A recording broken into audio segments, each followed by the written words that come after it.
right, thanks for joining us back from Bracket of Family. Like we told you before, we went for that program interjection. I will be having a guest in our discussion segment, and we have Oludotun Babayemi. He is a monitoring and evaluation expert, and like I told us, we will be looking at lead poisoning and its adverse effect on some of the host communities where these artisan miners are actually carrying out their mining activities. Mr. Dotson, good morning and thanks for joining us today. Yeah, it's a pleasure. Yeah. Good morning and thank you for having me All right. in the studio. Yeah. All right. Very quickly, let's talk about lead poisoning. You know, we know of Zamfara, we know of Niger now. I don't know. Maybe there were some reported cases in Kaduna, a handful. You know, you've been monitoring this for quite some time. Could you tell us now, for an average man that is walking on the street, he might not know what lead is all about. Can you just give us a hint of what lead is all about and where all this lead we are talking about can actually be contacted? Lead is a metallic chemical that you find around us, especially the most popular one that we've dealt with over the years is lead in our paintings that we use in our house. Yes. Wow. Some people will be surprised. We have lead in some of the paintings, and which the painting industry has tried removing from the contents they use in making paints. Is that also dangerous? It is very, very dangerous. Wow. Lead has always been a dangerous metal when you find it around where people live in our environment. It's very, very poisonous. Well, Doctor, you've taken us to a different horizon now, and I need to cut you short. No, like seriously, we need to look into all of these things so that we won't get wiped all off one day. So how do you notice? How do you detect that a particular paint is having this content? Because most of the times they might not go ahead to write in some of the compositions, you know, on the container. That's why we have the SON to look at some of these products from paint industries, and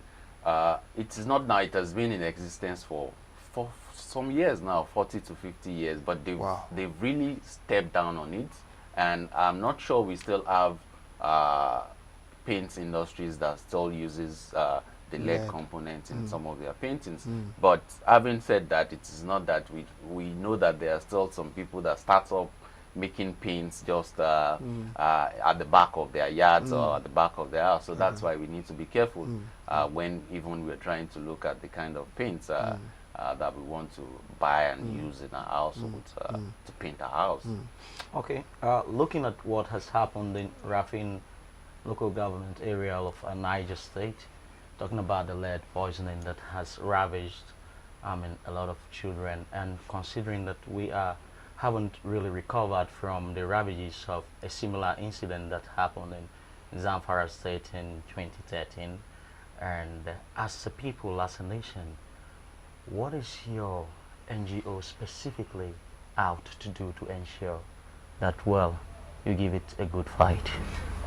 Connected development as because they empowers marginalized communities, and we have a project called Follow the Money, which advocates tracks and visualized funds that are meant for local communities, which caught our interest in 2013 when there was so much cry about hundreds of children that were dying in a community called Bagega. That was in 2013. What we do as an organization is to advocate for such issues. We take specific issues that affect communities, advocate about it, do several stakeholders engagements, which includes the beneficiaries, the governments themselves, who are supposed to be the policymakers, and also other NGOs, to talk about this issue and let people know, because we found out that at one point people don't know what the government wants to do for them, and also governments do not know what the people want themselves. And for the case of Bagega, which was quite terrible, so many times government had promised them that this amount was budgeted to clean up the community because the community was lead contaminated for several times since 2010, because this started in 2010 in Zamfara State, and not until 2013 when the funds were released to clean up that community. So we always bring this to the fore, like keeping the story alive, so that people won't just feel, oh, this is just on the headline and it goes like that, which is what we have seen several times in Nigeria. But we always keep the story alive, which is the same thing for Rafi, Ngwankawo, and Ngwa Kiro, just like we have it which started last year, April 2015 to be precise, when 30 children died in that community. So it is for us to, since then, we've been trying to bring this to the fore and let the government know that they owe these people a responsibility to provide funds to clean up that community. Imagine that community has about 400,000 parts per million of lead in the environment. And the U.S. Environmental Protection Agency gave a limit of lead you can have in your environment to be 40 parts per million. And in that community, we are having 400,000, seeing up to 500,000 parts per million of lead in that community as well. So that's very, very dangerous and quite poisonous for everyone that is around that community. I get to understand that most of these activities by the miners are illegal, and if they are carried out, sometimes you could say poverty is not too far away from one of the reasons for which they go about carrying out these activities unchecked. And because when they are not checked and their standardization is not in place with the way they go about their mining activities, it may be one of the reasons for which we have these attendant implications of fallout. So what is code looking at?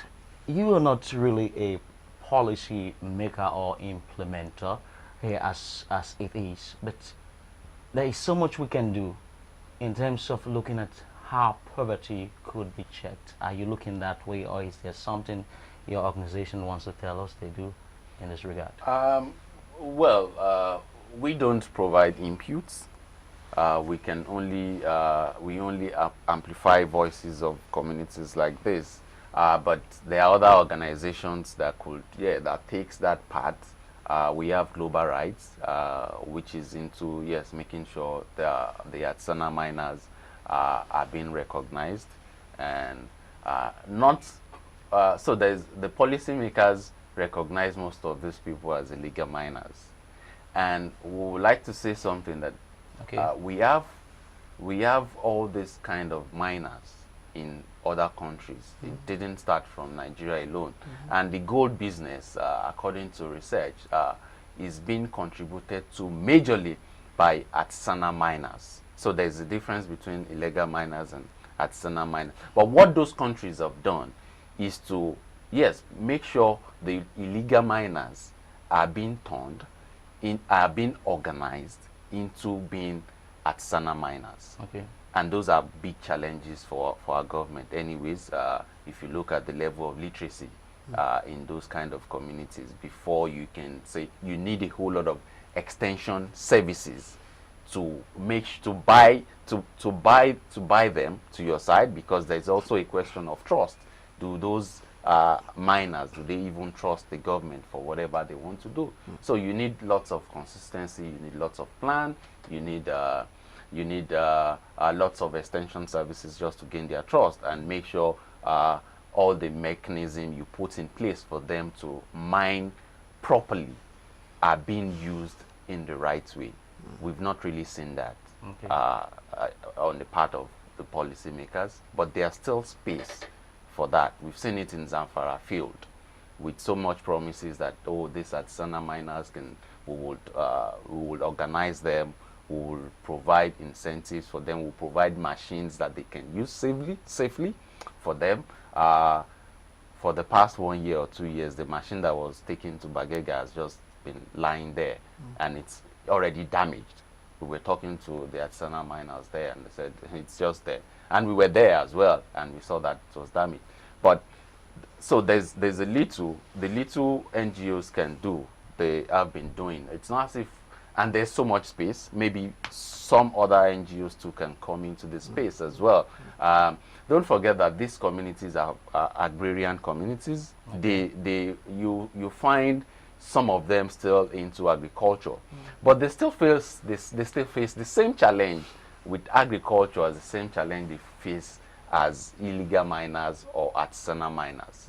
These are communities that grow wheat, that grow cotton. These are communities that before they can take their products from where these communities are to the main market itself takes about 5 hours on a very bad road. Whenever there are rains, the rains are almost here now, they can't take their products to the market. So there are still challenges, even if we still, so there are still fundamental challenges for the community itself, even if it is not, even if they are not doing artisanal mining or illegal mining, yeah. Even the agriculture, they do still have its own challenge. Inaccessible roads. Yeah, inaccessible roads and infrastructures that are quite obvious and missing in those communities. So maybe, so once they feel okay, artisanal mining could be, they can put all their strength in it and dig over 20 meters down to collect gold ores, and they can get much more money other than the pain they take in doing agriculture. They would definitely want to go into that kind of mining. But there's no issue doing mining, but it is for them to do it in a proper way, in a safer way, that would not endanger the lives of their children. But they need someone to come to them, to talk to them, to make them change that way, to make them see that there is another way they can mine properly and safely and still have income from it. At what point is lead poisoning very, very dangerous? At what point? Is it at the point of digging down, the earth to extract some of these ores and all that, or at the point of processing, trying to separate the sand from the gold and all? At what point is lead poisoning dangerous? Yeah, so it's poisonous at the processing stage, with what we've seen in Zamfara and Niger states. It is during processing when they have taken out the gold ore, which is a sand. When they take it out and take it to their so they take it to their houses. Before now, mining was even done, the processing was even done within the household, within the compound, which has shifted because of several extension services by organizations like Doctors Without Borders, because when they do their health liaison education, health education in some of the houses, they make sure they tell the male in the house that they should do mining outside of the compound. So they've shifted far away. The processing sites now are now far away. But even at that, they still bring some of the ores, bring it back to their compound, take it to their wife to grind the ore so that they can mix it with mercury. Mercury now attracts the gold. So that traditional method of doing that, while doing that, during the pounding, you have lead ores being spread all around the compound. And because their children plays on the ground, they inhale the lead ore into their system. And this then becomes so dangerous, very, very dangerous and potent for these children. Okay, at what point is now I was asking before we actually hit the airwaves that at what point is the lifespan of any child likely to be cut short because of the volume of this poison we're talking about? At what point is the lifespan likely going to be cut short? Yeah, just like I said, lead does not have to be in your body. not to talk of the body of a 2 month child. So once you have 1 microgram in the body of a 2-month-old child, it becomes dangerous. The child can die at that moment because lead is not meant to be in our body.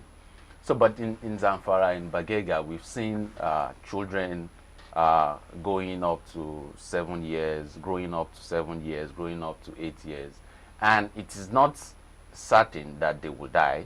There are other effects which could be so lead affects the neurological system. So a child that is not really immune at 2 months or at 5 months, especially due to lack of nutrition, good nutrition, would definitely die at that stage. But some that have good nutrition could live up to certain age. If they don't die, their neurological system, the brain, is being affected, and which research has led to, yes, them being very violent in whatever they do. They are violent, they become so aggressive, and you feel they have brain damage. So even if they grow up to 30 years, you could still see that strain in them, like it seems this person must have had brain damage at one point in time. Is it contagious? Not at all. Okay. It is not. You can only inhale it from the sand where you have lead already. Yes. Okay. So what are the challenges you faced with in the course of doing this advocacy on this cause? So we always have this challenge of insecurity. You really want to know, going to all those communities, you are so insecure. You are not sure of what you will meet in those especially at processing sites of artisanal miners. You are not sure if artisanal miners would receive you the way they are supposed to receive you. Are you their friend? Are you their enemy? So the communities are also very skeptical. At one point, they become like, are you guys now coming to clean up our community? We don't need this much talk anymore. You have been in our community several times, which is what we do, trying to go there every 2 months, every month, sending our community reporter to go there and find out. So that becomes a challenge. Like, they see you every day and they feel, oh, you are here with the solution when you're not. Yes, insecurity too on the government side as well. Like, oh, will the government come one day and threaten you guys to stop talking about this community? Actually, we've received several threats anyways, maybe not on the Niger case, where we were told not to go this way, not to do this, not to tell the world, not to so those are not on the Niger case. Where was this? In Zamfara, when one of our stakeholders meetings like that. What exactly did they tell you not to do? Yeah, they told us not to, that if we go ahead with some of our campaigns the way we do it, it might instigate the community against the government. Yeah. Okay. So we were told, if we have any information, we should make sure we let the SSS know before we get it out to the world. Was it the state government or the ministry? No, the SSS. The SSS. Yes, because we used to have security also on our stakeholders meetings. But because we were already part of the stakeholders, it became difficult for us to now say, okay, we won't do that, because why the stakeholders is very important is that everybody on the table gets to get the information, the same information we give out to the public or to the world is the same thing they get at the stakeholders meeting. So, how have you been able to surmount these challenges as an NGO? We still feel we will still continue to have all these challenges as we grow on, but we've tried all our best at all the time to be open to the community themselves and leveraging on some of our international partners who they already have trust in. So those communities must have built one or two trust with some of our international partners, like Doctors Without Borders. Who we always co outreach with. So anytime they have outreaches as well, we join them. We do outreaches together as well. So with that, we've been able to surmount the challenge of, oh, does the community themselves trust us? Would they trust us? Because it can be very difficult when you're in that community alone and there's nobody, where there's no internet, there's no phone for you to call, and you don't know what to expect on the field. So we piggyback on our international partners that have established trust already within the community itself. And also, the traditional rulers are our key partners as well. We make sure we take them to our side, and we make sure we work with them, because in those communities they respect their traditional rulers, and they are also champions that we also take out, maybe from the government. We've had some people in the government. It's not as if the government is that bad or that insensitive. We have found out that there are some key people that want things to change and want things to move. So we try and align ourselves with such people so that we can be under an umbrella. All right, Doctor, very quickly, I know you've been into some of these communities and you've seen these kids for yourself.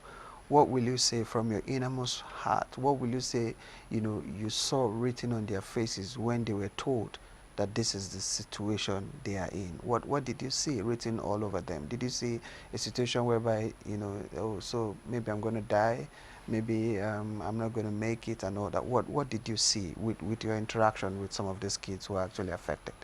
Really, I'm not sure if those children really know or understand, because between 1 and 5 they really don't understand what they are carrying in their blood level, in their blood already. Maybe their parents show a whole lot of concern, like a family losing 4 children.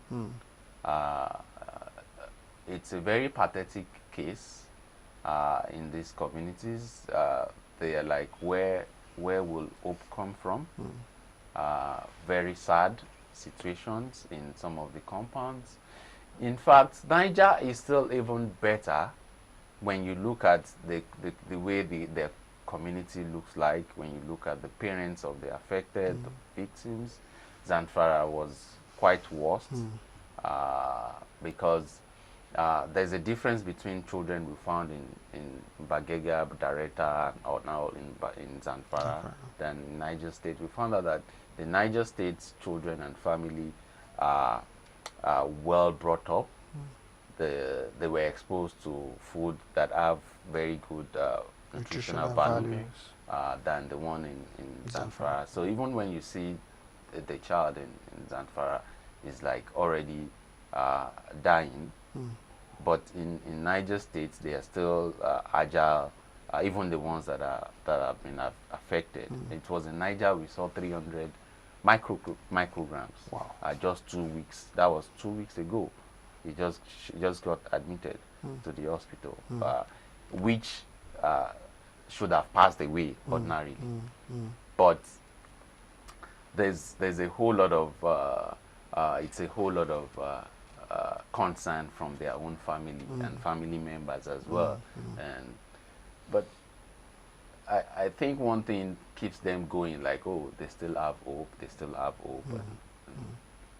and that's it. But it's a very pathetic case. Now, as it stands, very quickly, as it stands, is there any hope, or we are just left on the balance? Well, we call it temporary hope, because we don't still want to come back next year and say, oh, government, please clean up this community. We need to be very proactive. There is hope. Just yesterday, the Minister of Environment, Amina Mohammed, went to Niger State, was in Niger State, perhaps to see the situation. We're not sure if, but that might be the motive, to see the situation themselves. and we hope. So that was why we said we feel there's hope, because we have a Minister of Environment that seems sensitive, but it shouldn't stop there. We have to be much more proactive. We need better action, just like we were saying. How do we so it's not only the Minister of Environment, we're talking about the Ministry of Solid Minerals as well. What are we doing about the Solid Minerals Act 2007, which we have already agitated and said we should change and let the states have ownership of some of these mining sites, because that has also made the state's government not concerned. Well, which is not meant to be, because these are people they should cater for as well. So there should be a long-term long-term approach in stemming down this, because as we are saying, we are only talking about Ongwankau and Ongwankiro. There are other communities. We have Kaduna. There was a report by OK International. There's Kaduna, there's Iboyin State as well. There's Jos as well, where mining are going on. Mining activities are going on, whether illegally, whether as artisanal miners. So what we would have loved is our institutions that are responsible, especially the Ministry of Solid Minerals, Ministry of Environment, how they can work together and organize this set of people, whether we like it or not, whether we call them illegal miners, whether we call them artisanal miners.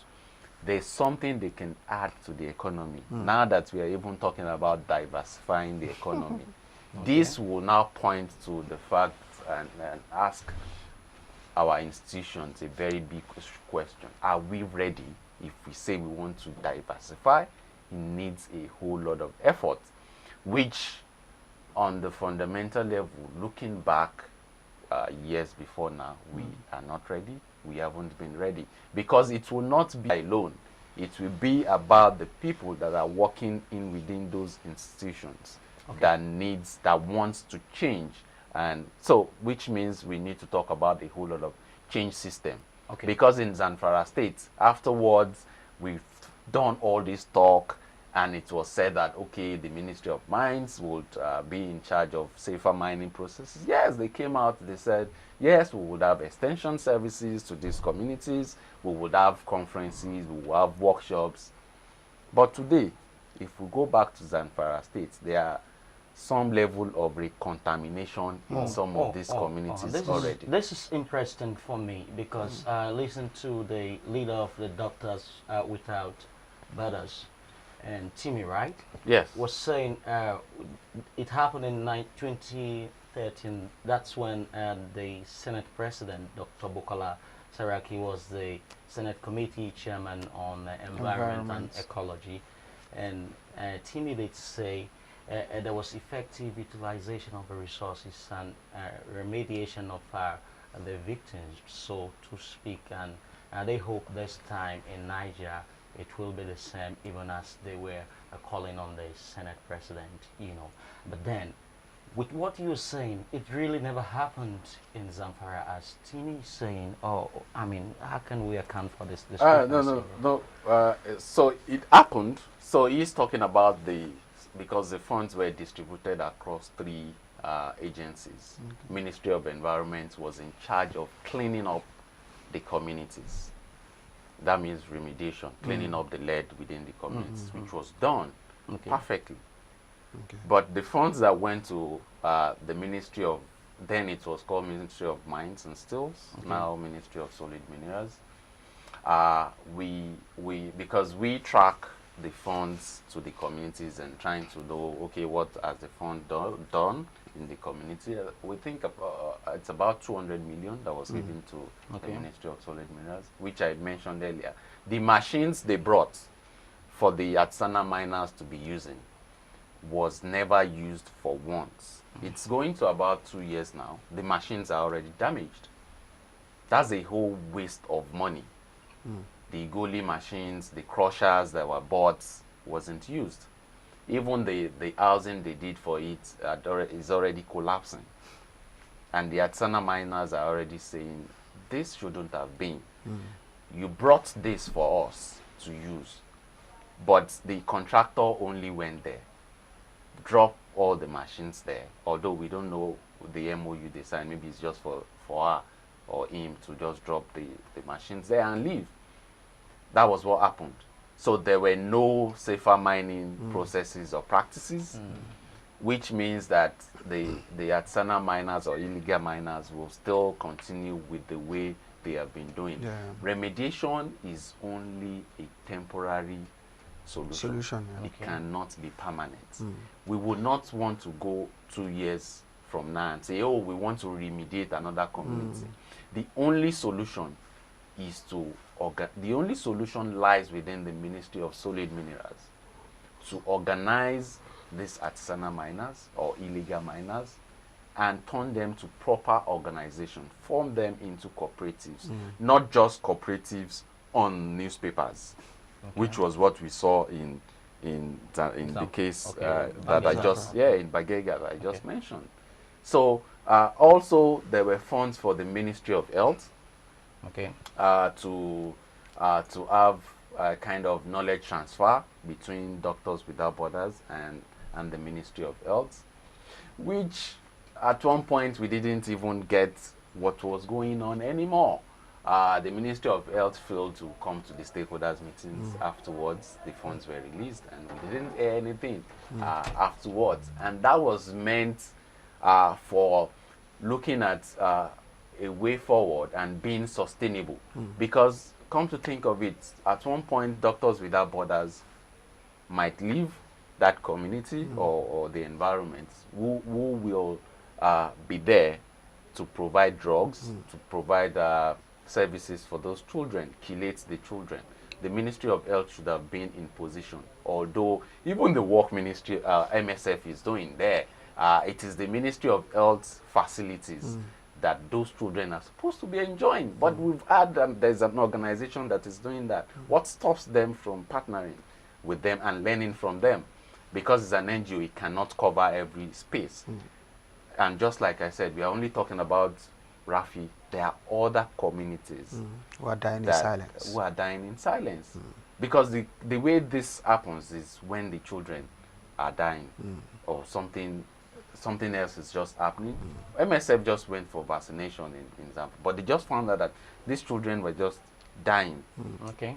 So, aside advocacy, what does your organization do to advance this cause? I will appreciate it if you answer this question in 30 seconds. In 30 seconds. What are you doing to advance this cause? Yeah, just like we said, it's not only about advocacy is the first step and the most important one. Secondly is we are making sure these artisanal miners are being formed into cooperatives as well. It's one of our goals as an organization, and we welcome other partners that will want to make this happen, because that remains the only solution to these lead poisoning cases we've had. Dr. Thank you so very much for finding our time to be with us today in the studio, and I think our viewers have been informed, with all of the information you dished out today. Thank you so very much for coming. Yeah, it's a pleasure having me again. All right, it's been 40 minutes talking with Dotun all the way from Code, Connected Development